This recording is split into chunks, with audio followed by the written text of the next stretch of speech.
नमस्ते स्टूडेंट्स। आज हम जो टॉपिक पढ़ने जा रहे हैं वो है विश्व परिवहन और संचार। उसमें से अपन ने सड़क परिवहन का टॉपिक पढ़ा था, रेल परिवहन पढ़ा था, उसके बाद में अपन आज पढ़ेंगे जल परिवहन, 12th ज्योग्राफी चैप्टर 10। तो आपके लिए इस टॉपिक को ध्यान से समझना है। इसको आज हम बात कर रहे हैं जल परिवहन की। जल परिवहन एक तो सबसे सस्ता और सुलभ साधन होता है। सबसे सस्ता साधन जल परिवहन को बताया गया है।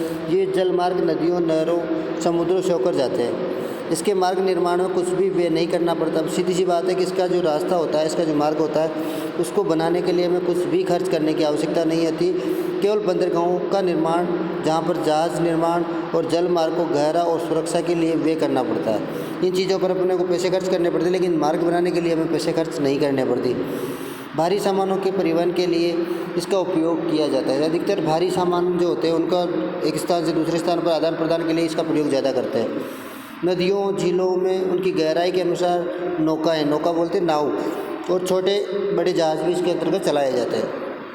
जल परिवहन को अपन दो भागों में विभाजित करते हैं। एक तो आंतरिक जलमार्ग, एक आंतरिक जलमार्ग, एक बाह्य जलमार्ग। अब आंतरिक जलमार्ग और बाह्य जलमार्ग को समझना है कि आंतरिक जलमार्ग तो वो होता है जो एक देश के आंतरिक भागों में नदियों, झीलों, तालाबों, नहरों के माध्यम से जो जहाज या नाव संचालित होती है उसको आंतरिक, और बाह्य जो होता है वो समुद्रों के माध्यम से होता है, एक देश से दूसरे देश के मध्य जो जलमार्ग जिसके माध्यम से हम वस्तुओं का आदान प्रदान करते हैं तो बाह्य कहलाता है। पहले हम पढ़ेंगे आंतरिक जलमार्ग।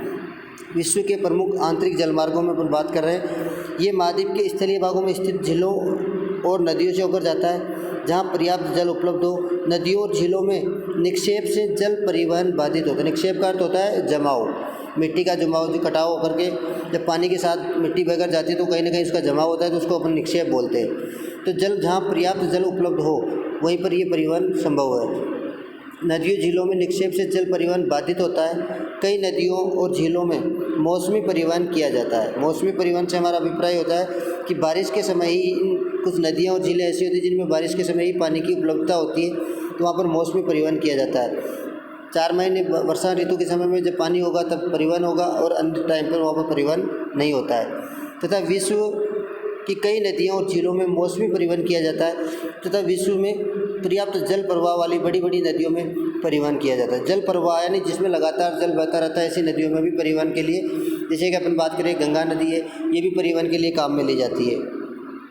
अब अपन बात करेंगे विश्व के प्रमुख आंतरिक जलमार्ग। एक एक महाद्वीप को देखेंगे तो सबसे पहले अपन बात करते हैं यूरोप महाद्वीप की। यूरोप जो महाद्वीप है उसमें यूरोप आंतरिक जलमार्गों की दृष्टि से काफ़ी अच्छी स्थिति में है। यूरोप महाद्वीप में, क्योंकि एक तो चारों ओर से घिरा हुआ, समुद्र से घिरा हुआ महाद्वीप है, इसलिए यहाँ पर क्या होता है, जलमार्गों की दृष्टि से काफ़ी अच्छी स्थिति है। यूरोप के उत्तर पश्चिम में अटलांटिक, दक्षिण में भूमध्य सागर में गिरने वाली नदियाँ। अब यूरोप के उत्तर पश्चिम में अटलांटिक महासागर या कुछ नदियाँ उसमें गिरती है, दक्षिण में भूमध्य सागर है, कुछ नदियाँ उसमें गिरती है। तो ये नदियाँ नित्यवाही होती है जिनके अंदर परिवहन संभव है। गिरने वाली यूरोप को व्यापार की सुविधा प्रदान करती है। यूरोप के उत्तर में प्रवाहित होने वाली या बहने वाली जो नदियाँ होती है राइन, सीन और पो। यूरोप के उत्तर में स्थित नदियों के नाम है राइन, सीन और पो, तथा दक्षिण में बहने वाली नदियाँ डेन्यूब, डोन, नीपर और निस्टर नदियाँ। कैस्पियन सागर में गिरने वाली वोल्गा नदी के जल का उपयोग परिवहन में किया जाता है। पश्चिमी यूरोपीय यानी जर्मनी, फ्रांस। पश्चिमी यूरोप के अंतर्गत जर्मनी और फ्रांस आते हैं, तो जर्मनी, फ्रांस में जल परिवहन के लिए नहरों का निर्माण किया गया। राइन नदी जर्मनी और नीदरलैंड में प्रवाहित होती है। राइन नदी जर्मनी और नीदरलैंड दोनों से होकर गुजरती। रूर जो है पूर्व से राइन में मिलती है। रूर नदी पूर्व से आती है और राइन में मिल जाती है, जो कोयला क्षेत्रों में प्रवाहित होती है, और ये जलमार्ग विश्व का सबसे अधिक प्रयोग में आने वाला जलमार्ग भी है। अब अपन बात करते हैं उत्तरी कनाडा के आंतरिक जलमार्ग यानी उत्तरी अमेरिका महाद्वीप। यूएसए और कनाडा के मध्य स्थित झीलों में जल परिवहन सुविधाएं सुपीरियर, मिशिगन, हारून और ईरी झील। इन झीलों के अपन ने नाम कई बार देखे भी हैं कि जो अपने शिकागो शहर है वो यहीं पर स्थित है, सुपीरियर झील मिशिगन झील के किनारे ही। तो सुपीरियर, मिशिगन, हारून और ईरी झील सेंट लॉरेंस नदी के मुहाने तक जहाज़ों के आने से ये प्रमुख व्यापारिक मार्ग बना हुआ है। मिसिसिपी और मिसौरी, ओहियो नदियाँ भी जल परिवहन उपलब्ध करवा रही है, और कनाडा में महान झील के अलावा सस्केचान, मैकेंजी और ओटावा नदियों में भी परिवहन होता है। अभी यहाँ शीत ऋतु में बर्फ़ जमने से परिवहन बाधित होता है। शीत ऋतु के अंतर्गत क्या होता है, जो पानी होता है वो बर्फ़ में कन्वर्ट हो जाता है, जिस कारण क्योंकि ये उत्तरी साइबेरिया जो अपन बात करते हैं भारत के ऊपर है, उसी के पैरेलल उसी अक्षांशों में नहीं, जो अपन बात करते हैं उच्च अक्षांशों में स्थित होने के कारण वहाँ पर क्या होता है, सूर्य का प्रकाश पर्याप्त मात्रा में नहीं पहुँचता और वहाँ का जो जल होता है शीत ऋतु में बर्फ़ के में कन्वर्ट हो जाता है। ये था उत्तरी अमेरिका। और उसके बाद में एशिया के आंतरिक जलमार्ग, चीन में हांगो नदी 200 किलोमीटर तक परिवहन और यांगटीसी कियांग नदी के मुहाने पर संगाई नगर से क्यूकियांग तक परिवहन सुविधा उपलब्ध है। दक्षिणी पूर्वी एशिया में इरावदी, मिनाम, सिमांग आदि नदियाँ जो है कम दूरी का जल परिवहन उपलब्ध करवाती है दक्षिणी पूर्वी एशिया में। अब उसके बाद बात करते हैं दक्षिणी अमेरिका के आंतरिक जलमार्ग। यहाँ अमेजन विशाल नदी है, वह उसकी सहायक नदियों द्वारा 30,000 किलोमीटर लंबा जल परिवहन प्रदान किया जाता है। दक्षिणी ब्राज़ील, अर्जेंटीना और यूरुग्वे को पराग्वे तथा प्लाटा नदियों के मुहाने से 1500 किलोमीटर अंदर तक जहाज़ आसानी से पहुंच जाते हैं। ये दक्षिणी अमेरिका के आंतरिक जलमार्ग है, जिसकी अपन बात करें कि अमेजन सबसे विशाल नदी है, जिसमें उसकी सहायक बहुत सारी छोटी मोटी नदियाँ हैं और सभी मिलकर के 30,000 किलोमीटर लंबा जल परिवहन उपलब्ध करवाती है। दक्षिणी ब्राज़ील हो गया, अर्जेंटीना हो गया, यूरुग्वे हो गया, पराग्वे और प्लाटा नदियों के मुहानों से 1500 किलोमीटर अंदर तक, यानी नदियों के मुहाने से लेकर 1500 किलोमीटर तक का परिवहन यहाँ पर आसानी से उपलब्ध हो जाता है। अफ्रीका के आंतरिक जलमार्ग। अफ्रीका में सबसे बड़ी नदी नील, कांगो, नाइजर 3 महत्वपूर्ण नदियाँ हैं। जल परिवहन सुविधा उपलब्ध करवाती है। नील नदी कम और कांगो नाइजर 1100 किलोमीटर भीतरी भाग तक जल परिवहन की सुविधा उपलब्ध करवाती है। नेक्स्ट आता है ऑस्ट्रेलिया। ऑस्ट्रेलिया में मर्रे और डार्लिंग 2 महत्वपूर्ण नदियाँ हैं, जो नदियों के मुहानों से लगभग 1500 किलोमीटर अंदर तक जहाज़ों के आने जाने की व्यवस्था इसके अंतर्गत है। ये तो था अपना आंतरिक जलमार्ग। अपन बात करते हैं बाह्य जलमार्ग, जिसको महासागरीय जलमार्ग भी कहते हैं। महासागर सभी दिशाओं में जल परिवहन उपलब्ध करवाते हैं। ये एक महाद्वीप से दूसरे महाद्वीप के मध्य इनका लंबी दूरी तक वस्तुओं को लाना और ले जाने का कार्य इसमें सस्ता पड़ता है महासागरीय परिवहन में। विश्व के प्रमुख महासागरीय मार्ग। अब अपन सबसे पहले बात करते हैं उत्तरी अटलांटिक समुद्री मार्ग। उत्तरी अटलांटिक महासागर में स्थित समुद्री मार्ग, जो यूरोप और उत्तरी अमेरिका को जोड़ने का काम करता है। ये विश्व का सबसे व्यस्तम समुद्री मार्ग है, क्योंकि 2 विकसित महाद्वीपों को आपस में जोड़ने का काम करता है, इसलिए ज़्यादा महत्वपूर्ण है। पश्चिमी यूरोपियन देशों को उत्तरी अमेरिका की यूएसए, कनाडा को वो जोड़ने का काम करता है। विश्व व्यापार का 25% व्यापार, संपूर्ण विश्व में जो व्यापार होता है उसका 25% व्यापार अकेले उत्तरी अटलांटिक समुद्री मार्ग से होता है। 25% समुद्री जहाज़ यहाँ पर चलते हैं। विश्व के 50 बड़े बंदरगाहों में से 30 वहीं पर, विश्व में जो 50 महत्वपूर्ण बड़े बंदरगाह उनमें से 30 बंदरगाह तो इसी क्षेत्र में स्थित है। अब नेक्स्ट आता है भूमध्य सागर और हिंद महासागर। अपन जैसे कि भूमध्य सागर और हिंद महासागर को जोड़ने वाली जो नहर है उसका क्या नाम है, स्वेज नहर। अभी आगे उसके बारे में भी देखेंगे। ये संसार का सबसे लंबा जलमार्ग है, जिस संसार के सबसे बड़े भाग, थल भाग और विश्व की अधिकतम जनसंख्या की सेवा करता है, लगभग 75% जनसंख्या की। कौन सा, भूमध्य सागर और हिंद महासागर। भूमध्य सागर और हिंद महासागरीय जलमार्ग जो अपन कंटिन्यू आगे देखते हैं, ये मार्ग प्राचीन विश्व के हृदय स्थल कहे जाने वाले क्षेत्र से होकर जाता है। पश्चिमी यूरोपीय देशों को भूमध्य सागर, लाल सागर, हिंद महासागर से होकर पूर्वी अफ्रीका, दक्षिणी एशिया, ऑस्ट्रेलिया, न्यूजीलैंड इन देशों की अर्थव्यवस्थाओं को जोड़ने का काम करता है। स्वेज नहर के निर्माण से पहले ये मार्ग लिवरपूल, कोलंबो को जोड़ता था। स्वेज नहर का जब निर्माण नहीं हुआ था, उससे पहले ये जो मार्ग था वो लिवरपूल और कोलंबो दोनों को जोड़ने का काम करता था। जो स्वेज नहर से 664 किलोमीटर लंबा था। सोना, हीरा, तांबा, टिन, मूंगफली, चाय, गवा, रबड़, शक्कर, फलों जैसे समुद्री प्राकृतिक संसाधनों के कारण पूर्वी और पश्चिमी अफ्रीका के बीच व्यापार में वृद्धि हो रही है। और पोर्ट सईद, अदन, मुंबई, कोचीन, कोलंबो, एडिलेड आदि प्रमुख बंदरगाह उस मार्ग पर स्थित है। उत्तर महासा अंतरीप मार्ग।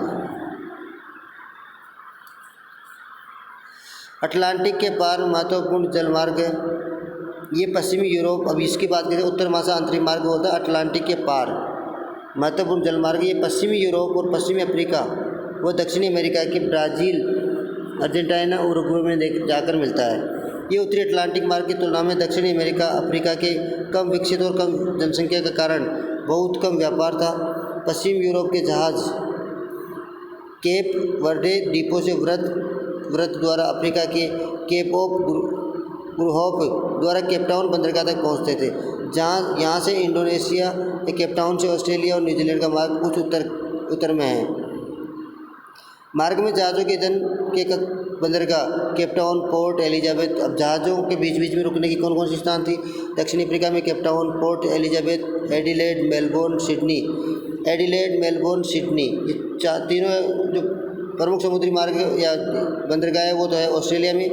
पोर्ट एलिजाबेथ, केपटाउन बंदरगाह आदि भी इसी मार्ग पर पड़ते हैं। दक्षिणी अटलांटिक मार्ग रियो डी जेनेरो ब्राज़ील का शहर है। दक्षिणी अमेरिका से जलियान, केपटाउन, पूर्वी अफ्रीका, एशिया और ऑस्ट्रेलिया जाते हैं। दक्षिणी अमेरिका में अमेजन बेसिन, सघन वन क्षेत्र, ब्राज़ील के पठार, पेंटागोनिया का पठार, पम्पास के उपजाऊ प्रदेश, एंडीज की खनिज भंडार।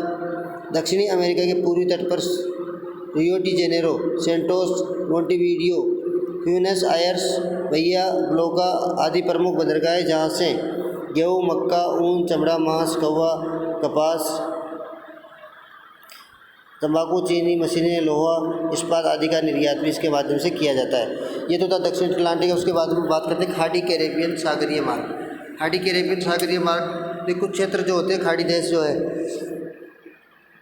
कैरेबियन सागर के तटवर्ती देश कोलंबिया, वेनेजुएला।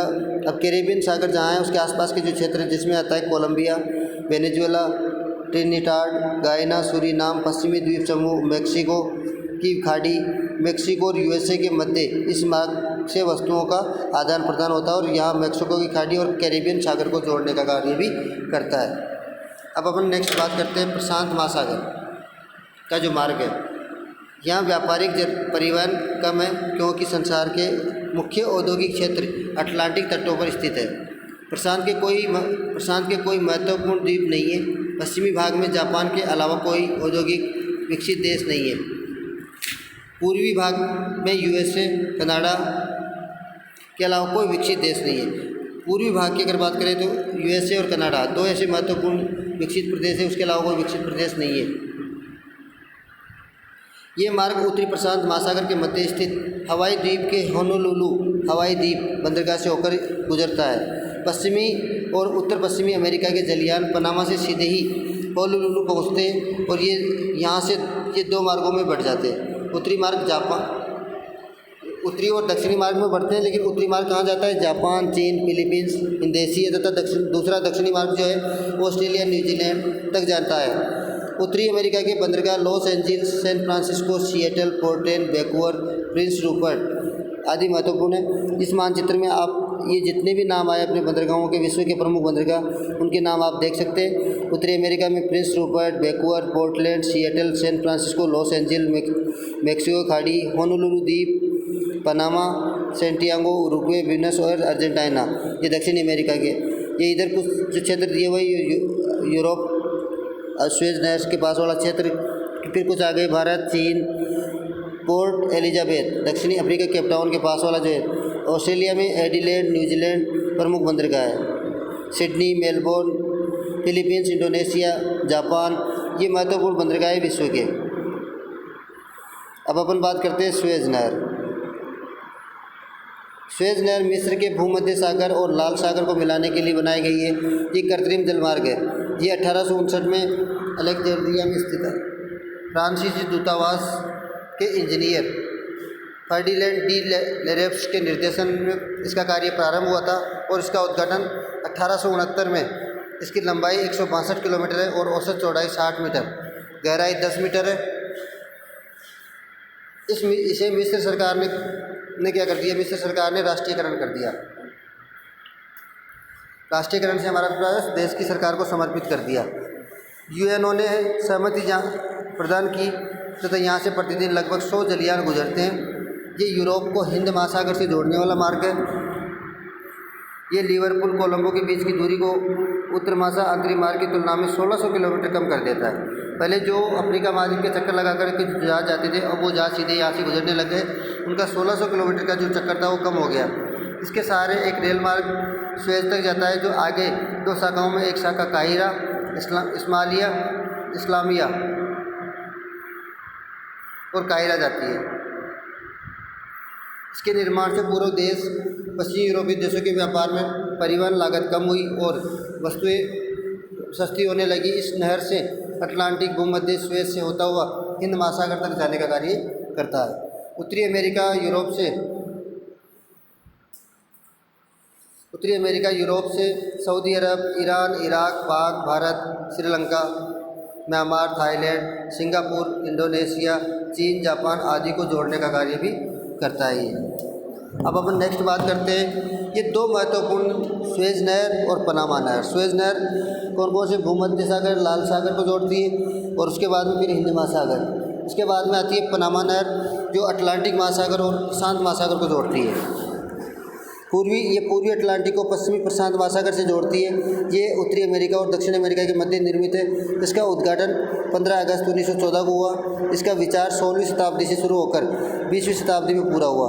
क्योंकि यहाँ की भूमि पर्वतीय भी, इसलिए इसकी बाधाओं को दूर करने में काफ़ी समय लगा और इसका निर्माण पनामा जलडमरू मध्य के आर पार पनामा और कोलोन के बीच यूएसए द्वारा करवाया गया, जिसमें दोनों ओर से 8 किलोमीटर क्षेत्र को खरीद करके इसे पनामा नहर मंडल नाम दिया गया। 1 जनवरी 2000 से पनामा नहर पनामा जो नहर है वो सरकार के नियंत्रण में आ गई और ये 82 किलोमीटर लंबी 12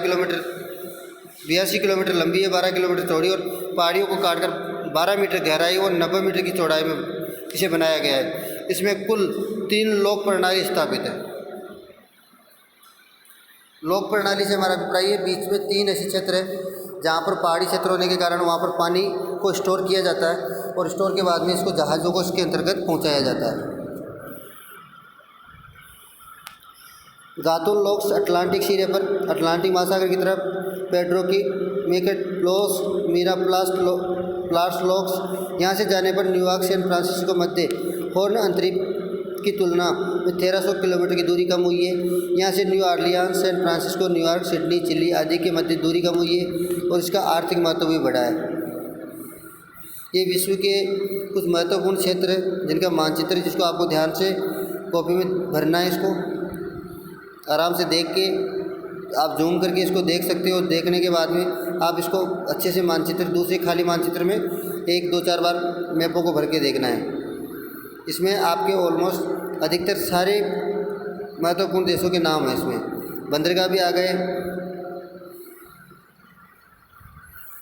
और इसके साथ हमारा ये चैप्टर जो है जलमार्ग कंप्लीट होता है। जलमार्ग के बाद में लास्ट अपने पास इससे आगे वाला नेक्स्ट टॉपिक है या फिर इसके अंतर्गत वो जो शेष बचा हुआ है पाइपलाइन परिवहन, उसके बारे में डिस्कस करेंगे। तो उसको ध्यान से आपको इसको नोट्स भी बनाने हैं, कॉपी के अंदर रिटर्न करना है और समझने का प्रयास करना है। नमस्कार सभी को।